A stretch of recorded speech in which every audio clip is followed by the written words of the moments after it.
All right, you guys, let's get straight to it. I am finally filing a police report. So, probably already seen it, but today I want to talk about the teacher that's going super viral right now for her multiple part series about how she's filing a police report against her literal own students. And I agree. At first, I thought that was an insane statement as well, but after watching all the videos, sadly, I'm now kind of on her side. This is literally what life is like for teachers in 2025 and how poorly children are being raised with zero consequences for their own actions. So before we dive in, as always, make sure you like, rage, comment, repost, and follow along for more. Yes, this teacher right here now has like 20-30 million views on what happened in her classroom. So she starts off with this video explaining that actually multiple things were stolen from her desk, not just the Hello Kitty Funko Pop that this whole series is based around. The kids also went into, I'm assuming, her desk and stole the reward candy and prizes that she passes out for different occasions. She explains that she's a very chill teacher. She's not trying to get anyone in trouble here. She does come across as very fun because she explains she has a theme for her classroom every year. That's why everything is Hello Kitty. Whoever took it, just bring it back and tell her, and they'll leave it at that. That seems extremely fair.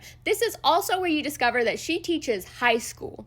So this behavior starts to seem even more unreasonable from these students. Her next video, she explains that no one has come forward yet, even though she has been very reasonable. And the Hello Kitty Funko Pop means a lot to her, not only because she's had it for 6 whole years and just unboxed it this year, but because it was given to her as a gift from a 3rd grader who I think bought it with their own money and gave it to her, which is so sweet. Now people are informing her that these days that goes for $200 to $300, so it's even worse. And it might be why one of the students stole it. It means a lot to her. She lays down new terms and conditions. She's going to be gone. There will be a sub. Just leave the Funko Pop on the desk. She'll never know. No one will get in trouble. And now, while she's leaving, she sadly has to take down all of her fun decorations because she doesn't feel safe with them with the kids in the classroom anymore.